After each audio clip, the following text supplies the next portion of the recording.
Samajwadi party के वरिष्ठ नेता राजपाल कश्यप जी हमारे साथ बातचीत के लिए मौजूद हैं। सरकार के 8 साल पूरे हो चुके हैं और सरकार जगह जगह ज़िले ज़िले में जाके अधिकारियों के बीच इस बात का पैगाम दे रही है कि 8 साल बेमिसाल रहे हैं।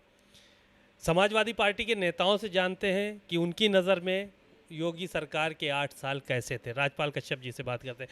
सर, 8 साल बेमिसाल, हर मंत्री अपने प्रभारी ज़िले में जा रहा है और चिल्ला चिल्ला के कह रहा है कि बहुत बढ़िया काम हुआ है। आप लोगों को भी लगता है बढ़िया काम हुआ है?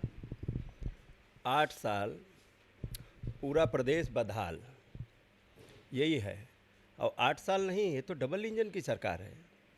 लगभग 11 साल होने जा रहा केंद्र की सरकार को। 8 साल यहाँ के 19 साल की गवर्नमेंट हो गई और 19 साल की गवर्नमेंट में लखनऊ की राजधानी में एक अस्पताल नहीं दिखा सकते कि जहाँ प्रदेश और ये उत्तर प्रदेश जहाँ दूसरे मुल्कों को भी लोग इलाज कराने आते थे, आज तो वहाँ उत्तर प्रदेश के लोगों का इलाज नहीं हो पा रहा। एक अस्पताल नहीं बता सकते जो इन्होंने बनाया हो और चला दिया हो, जहाँ इलाज मिल रहा हो, जहाँ बेड मिल जाता हो, जहाँ वेंटिलेटर मिल जाता हो, नहीं मिल रहा।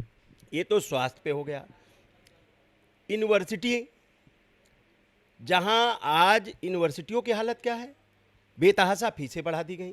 शिक्षा का हाल ये है कि आप प्राइमरी में नहीं पढ़ा सकते। इस लखनऊ की राजधानी में रहने वाला, इस विधानसभा के सचिवालय में आउटसोर्स से करने वाला सेक्शन अफसर, आउटसोर्स पे जो सेक्शन अफसर है, वो अपने 2 बच्चों को पढ़ा नहीं सकता क्योंकि 10,000 फीस है एक बच्चे की कॉन्वेंट में। 2 बच्चे का अगर पढ़ाना हो तो 20,000 फीस हो गई, 15,000 यहाँ दे रहे हैं तनख्वाह। ये इनकी उपलब्धियां मैं बता रहा हूँ। और इसी सचिवालय में एक उसी के बगल में काम करता है, वो 15-20 हज़ार पे काम करता है। एक वो उसी जो परमानेंट है वो करता है, 1 लाख रुपए सैलरी मिलती है। तो ये हुआ है इनकी सरकार में। इनकी सरकार में ये कहते थे हवाई चप्पल से हवाई जहाज में, हवाई चप्पल वाला हवाई जहाज में चलेगा। अरे हवाई जहाज छोड़ जाओ, रेल में नहीं चल पा रहा और किराए मनमाने लिए जा रहे हैं। मतलब कोई लूट।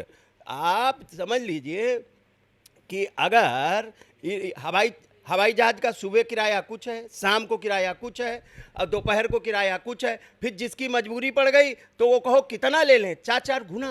ये तो लूट है, उद्योगपतियों को लूटने के लिए दिया ना ये पूरा प्रदेश। सरकारी संस्थाएं खत्म हो रही, सबका निजीकरण हो रहा, हवाई अड्डे भी निजीकरण हो रहे, रेल भी निजी हो रहा, बिजली का भी निजीकरण चल रहा, सब तो निजी। ये सरकार नाम की चीज़ क्या बची? इन्होंने सरकार नाम की चीज़ कुछ छोटी है। 8 साल में क्या सरकार का इकबाल है? सरकार का जब कुछ है ही नहीं तो सब चीज़ें रही। कानून व्यवस्था के नाम, कानून व्यवस्था बताइए, बच्चियां टांग दी जा रही, एक बच्ची नहीं, एक बार तो 2-2 बच्चियां टंगी थी, एक बच्ची अभी टंगी हुई मिली। कितनी डेली हत्याएं लखनऊ की राजधानी में हो रही, गोरखपुर में हो रही, हर जगह प्रदेश में हाहाकार मचा है। कानून व्यवस्था पे तो कोई काम किया नहीं। माननीय अखिलेश यादव जी ने जो काम किया था कानून व्यवस्था पे, पुलिस हेडक्वार्टर से लेके 100 नंबर से लेके 1090 से लेकर, और पुलिसिंग अच्छी। ये तो पुलिस भर्ती नहीं एक करा पाए, पेपर ही लीक हो गए, सब बेरोजगार परेशान है, पेपर लीक हो जा रहे हैं, किसान परेशान है। किसान के लिए खाद डीएपी के लिए लाइन में लगना पड़ रहा है खाद के लिए। किसान परेशान, नौजवान परेशान, सब तो परेशान हैं। और सरकारी नौकरियां खत्म कर दी, आरक्षण खत्म कर रहे हैं, आरक्षण खत्म कर रहे हैं। आप बताइए, सरकारी संस्थानों में जब नौकरियां खत्म कर रहे हैं, प्राइवेट सेक्टर में दे रहे हैं, तो आरक्षण भी खत्म कर रहे हैं। और आरक्षण खत्म करने के साथ साथ में केवल दलित बैकवर्ड का ही, अगर वो निजीकरण कर रहे हैं तो केवल दलित बैकवर्ड का ही नहीं नुकसान हो रहा, जो फॉरवर्ड लोग हैं उनको भी मजबूर होकर 5,000 और 10,000 पे नौकरी करनी पड़ रही, जहाँ पे अगर परमानेंट नौकरी मिलती तो सबको 1 लाख। वही 69,000 शिक्षक, बताइए आज तक दर दर मारे घूम रहे हैं। तो ये इतना सरकार जो है प्रचार कर रही है, अलग अलग जगहों पे मंत्री जा रहे हैं और कह रहे हैं विपक्ष के पास सिवाय रोने के कुछ है नहीं, उनके पास कोई मुद्दा नहीं, इस तरह की बातें इसीलिए कर रहे हैं वो। उनके पास कोई मुद्दा हो तो बताए ना। सरकार का कोई एक सिंगल मिनिस्टर बता दे कि लोहिया जैसा संस्थान, जो माननीय नेताजी ने, माननीय अखिलेश यादव जी ने लोहिया जैसा अस्पताल बना के खड़ा किया, वैसा एक अस्पताल वो दिखा दें यहाँ अगर बनाया हो। तो हम मान लेंगे, रोना क्या। रिवर फ्रंट नेताजी ने बनाया, माननीय अखिलेश यादव जी ने मेट्रो चलाई, ये जहाँ तक एक खंबा बढ़ा पाए तो बताएं, जितने जिलों में मेट्रो माननीय अखिलेश यादव जी ने उद्घाटन शिलान्यास कर दिया, उसके अलावा बता दो क्या काम किया इन्होंने। एक्सप्रेस वे माननीय अखिलेश यादव जी जितना शानदार एक्सप्रेस वे बना दिया इन्होंने, बनाया तो है बुंदेलखंड एक्सप्रेस वे, जिसपे शौचालय भी जाने में आपको शर्म लगेगी। ये ऐसे तो एक्सप्रेस वे बनाए, लूट मची है। जब भगवान राम के चंदे तक में तो लूट कर रहे हैं, जमीन तक में लूट कर रहे हैं, इन पापियों को कोई माफ नहीं करेगा। अब जनता भी सबक सिखाएगी, और भगवान प्रभु राम ने तो सबक इनको सिखा दिया। अयोध्या में श्री अवधेश पासी को जिता के और माननीय अखिलेश यादव जी को इन्होंने बहुत चंदे में घोटाला किया। इन्होंने भगवान राम को भी धोखा देने का काम किया, और भगवान राम को ने तो इनको सजा दी, और इन्होंने जो कुंभ में पाप किया है, जो लोगों को परेशान किया है, कुंभ में जो लूट की है, उसका भी पाप इनको 27 में भुगतना पड़ेगा। आपके बिरादरी के नेता हैं, मिनिस्टर हैं, द पॉलिटिकल गॉड फादर अपने आप को कहते हैं, the political godfather of fisherman Sanjay Nishad ji कह रहे हैं कि यहाँ तक ऐसे ही नहीं पहुँचे, 7 दरोगा के हाथ पैर तोड़वा गड्ढे में फेंकवा दिया हमने, तब यहाँ तक पहुँचे। उनके समाज के लोग दर दर मारे जा रहे हैं, वो सिपाही तक तो उनकी सुन नहीं रहा। और क्या कहते हैं, कितने लोगों के निषाद समाज का आरक्षण खा लिया, जो माननीय अखिलेश यादव जी ने कश्यप निषाद बिंद मल्लाह केवट कहार गुड़िया माझी मझवार रैकवार तुरहा भर राजभर कुम्हार प्रजापतियों की 17 जातियों को अनुसूचित जात में परिभाषित करने का काम किया था, जिससे कलेक्टर और कप्तान बनते लोग, वो उनके रहते हुए छीन लिया गया। ओम प्रकाश राजभर जी भी उसी में है, छिन गया।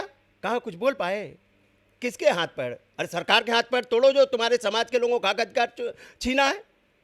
फर्जी बातें कर रहे हैं, सिपाही तक तो वो तो कह रहे हैं कि समाजवादी पार्टी में जो है वो मांझी मझवार तुरैया इन लोगों के अधिकार छीने गए, नाई गोड़पाल प्रजापति बिंद केवट मल्लाह कहार कश्यप भर राजभर मुसहर खंगार सबके अधिकार आप लोगों ने छीने हैं। देखिए वो कह रहे हैं, हाँ, लेकिन अगर हम तो आपको प्रमाणित बता रहे हैं। आप जियो निकाल के लिख लीजिए, नेताजी ने लागू किया था आपका आरक्षण, और माननीय अखिलेश तो जियो है, कोई हम फर्जी बात नहीं कर रहे हैं। वो एक जियो और शासनादेश ले आ दें, जो आरक्षण इन्होंने दिलवाया हो, वो तो सरकार में है। अब क्यों कह रहे हैं भाई, वो तो सरकार में, डबल इंजन की सरकार में, उनके पास तो प्रधानमंत्री भी है, मुख्यमंत्री भी है, गोरखपुर का मुख्यमंत्री है, और नावें फाड़ दी गई जेसीबी लगा के नावें फाड़ी गई, लोगों को क्रूज चला दिए गए, सारी चीज़ें। कुंभ में भी नाविकों का शोषण हुआ है। तो ये सब चीज़ें हैं। दूसरी बात, मछुआ आवास मिलता था, जिस विभाग के वो मिनिस्टर हैं उनसे पूछना कि पहले मछुआ आवास कितने का मिलता था, 3,05,000 का, आज कितने का मिल रहा? नहीं मिल रहा 3,05,000, ख़त्म कर दी योजना।